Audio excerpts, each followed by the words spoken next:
E aí galera, beleza? Sejam bem-vindos a mais um vídeo do Doug Channel, seu canal de dicas de cinema, séries e outras coisinhas mais da cultura pop. Hoje eu trago pra vocês aqui a minha análise do oitavo episódio da terceira temporada de Titãs, que chega aí pra gente no seu oitavo episódio, trazendo de volta a relevância do personagem do Espantalho num belo episódio. Voltamos aí a ter um belo episódio na temporada, na série, que diversas vezes tem digressões narrativas assim bem bizarras, para ser bem sincero, ao qual as coisas são meio distorcidas e são meio, sabe, deixados ao acaso ou à irrelevância da importância do acontecimento acaba transparecendo na série. O que eu quero dizer com isso? Que algo muito importante às vezes acontece e eles não dão a menor bola, ou na cena seguinte a série esquece de dar relevância para aquilo, peso para aquilo, ou durante os mesmos episódios, ou a própria temporada, sabe? No próximo episódio, ou no final do mesmo episódio,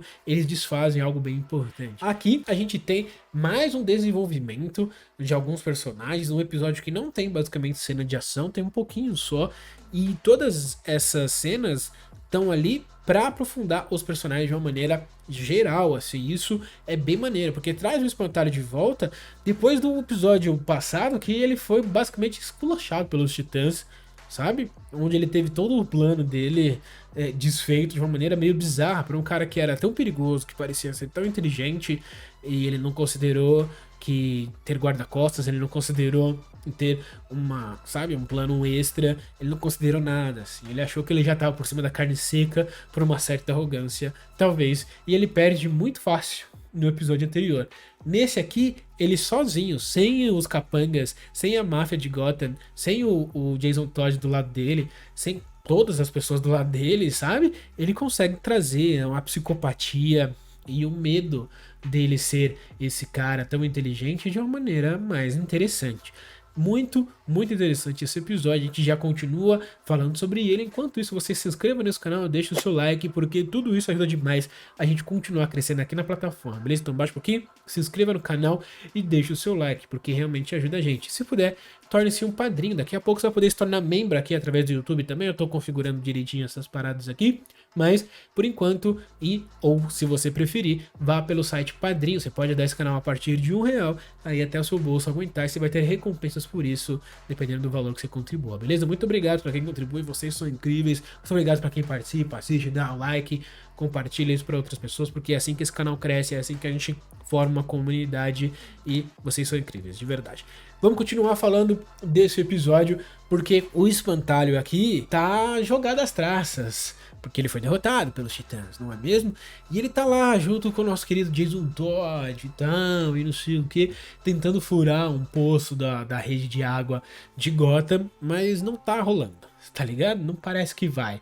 E aí o Jason Todd fica putinho e desce a porrada nele, porque o Jason Todd não aguenta mais, ele tá sem drogas e ele quer do nada voltar a ser um titã. Ele quer se reconciliar com a sua família, porque ele paga lá pra um casal que provavelmente era pra transar, ao invés de ouvir a terapia do Jason Todd, e ele resolve se abrir, falando que ele matou o Hank e tal, pra eles se comunicarem como se fosse a Dawn.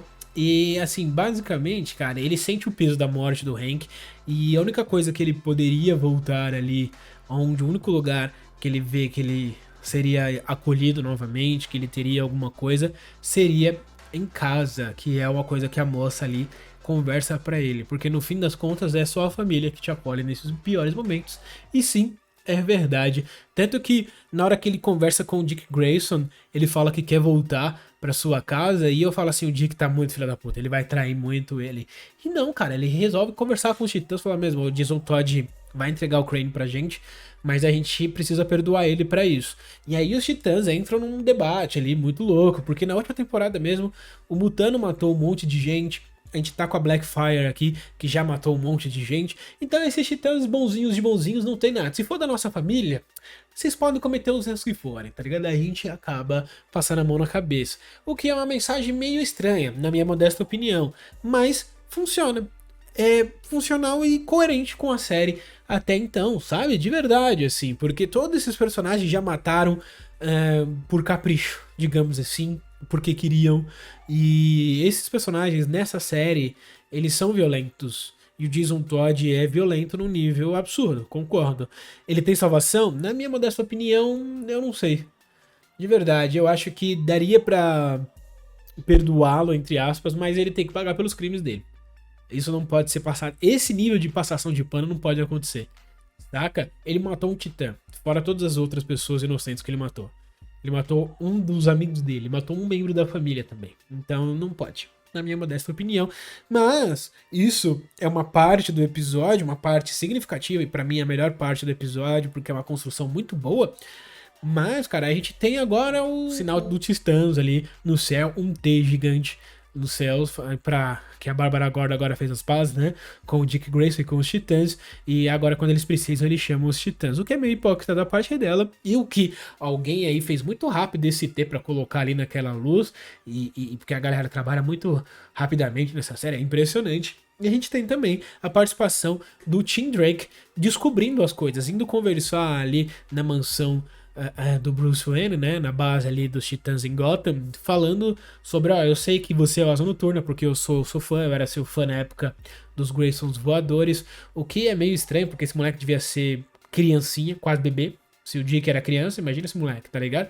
E ele lembrar dos movimentos que o Dick fazia e depois que o Asa Noturna fazia, é algo bem de fanzoca mesmo, mas é meio estranho porque ele era muito novo pra isso. Mas eu entendo o que a série fez aqui, transformou o Tim Drake num ótimo investigador, sabe? Imprudente, meio maluco, querendo ser o Robin do nada, mas um ótimo investigador. E aí a gente tem informações também que a família dele não morreu, né? Os caras só tomaram um tirinho lá, mas não morreram, tá ligado? O que é, ufa, pelo menos isso. E aí, cara, ele tenta ser um titã, ele quer ser o próximo Robin, mas aí o Dick Grayson sabiamente fala assim, mano, não é pra tu, sai fora, eu não sei o que você tá falando, isso aí é viagem da sua cabeça, vai embora. Quando ele encontra ele novamente mais pra frente, ele já dá um ultimato, assim, falando que isso não é uma boa ideia. E o Tim Drake fica bravo, tá ligado? E vai atrás do Crane sozinho, onde acaba dando merda no fim do episódio. Ele toma um tiro só porque o Espantalho quis, porque o Espantalho tá matando todo mundo nesse episódio, sabe? Então, é interessante, é uma boa construção de personagem, pra ser sincero, mas eu não entendo porque eles não levaram o Superboy, pegou ele no colo e levou ele pro hospital mais próximo ao invés de esperar a ambulância. Não faz muito sentido, na minha modesta opinião. Mas, né, tem todo aquele negócio de não poder mexer e não sei o que. Mas quando a série quer mexer, ou quando as pessoas querem mexer nos filmes, mexem numa pessoa que tá machucada, sem menor, é perigo. E aí aqui não faz muito sentido, na minha modesta opinião. Mas vambora, tá ligado? Titãs tem essas coisas. Vambora. Só segue o baile. Eu não posso deixar de falar que o Dick Grayson tenta ir atrás do nosso querido Jason Todd e é atropelado. Ele e a Bárbara Gordon estão num romancezinho gostosinho, tá ligado? E enquanto isso, a nossa querida Blackfire, ou nem tão querida assim, ou agora querida, eu não tenho certeza sobre isso, mas ela e o Superboy passaram o episódio transando, assim. É isso, passaram o episódio conversando sobre as suas terras natais, sobre, meu planeta aqui, meu planeta lá, e transando sobre, e fazendo não sei o que, até que a Coriander chega e quase tenta matar a sua irmã, porque ela tá possuída novamente, porque ela tá tendo visões novamente, e dessa vez não é relacionado à irmã dela, e talvez seja a própria Raven, né, a Ravenna, de alguma maneira interagindo com ela aqui, porque a gente também vê o Dick Grayson tendo algumas alucinações, e talvez o personagem que seja mais provável de tá fazendo isso seja a Raven de alguma maneira, ou por algum motivo, coisa que a gente pode descobrir já no próximo episódio, segundo a promo aí, que foi liberada, coisa que eu não vi,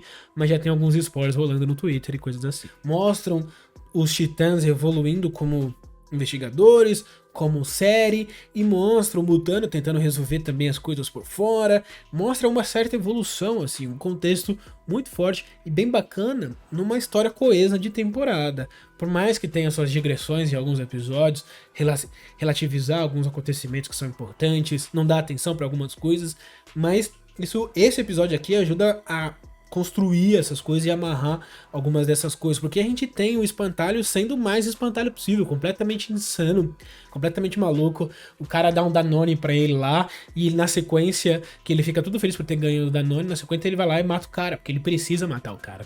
Ele vai lá ver a mãe dele, e aí ele faz uma brincadeira psicológica com a mãe dele, e ao mesmo tempo parece realmente que ele tá sofrendo, e ao mesmo tempo a mó distante dele, tudo bem que ele é um criminoso, é um bagulho, uma relação complicada, maluca. E, cara, ele vai lá e extermina a mulher. Assim. Interessante, bem feita essa cena, assim, né? Por mais que eu ache estranho ele ter conseguido escapar da polícia que parecia que já tava na porta da mulher. E, no final, ele atrai os titãs pra uma armadilha, assim. Porque aí a Stellar jogando o foguinho dela ali acaba por envenenar Gotham com a droga do Crane. Tá ligado? É um bom episódio, cara. Eu gostei desse episódio. Jason Todd tem salvação. O Crane é realmente um vilão digno. A gente vai ver algum confronto interessante agora que a cidade inteira tá toda tomada aí com essa droga. Isso vai ter consequências ou uma coisa que em 5 minutos eles vão resolver, sabe? É esse tipo de coisa agora que a gente tem que esperar pra saber, mas foi um belo episódio. Me diz aí, o que vocês acharam desse episódio? O que vocês estão achando da temporada? Isso é bem importante saber também o que vocês estão achando dessa análise gostosíssima aqui, trocando essa ideia maravilhosa. Se inscreva, deixa o like, isso é muito importante, ajuda a gente a continuar crescendo, se torna um padrinho se puder daqui a pouco um membro desse canal também aqui no YouTube. E muito obrigado por ter assistido esse vídeo, principalmente até aqui. Vocês são maravilhosos de verdade. Beijo na bunda, até a próxima, compartilha, valeu e tchau, tchau.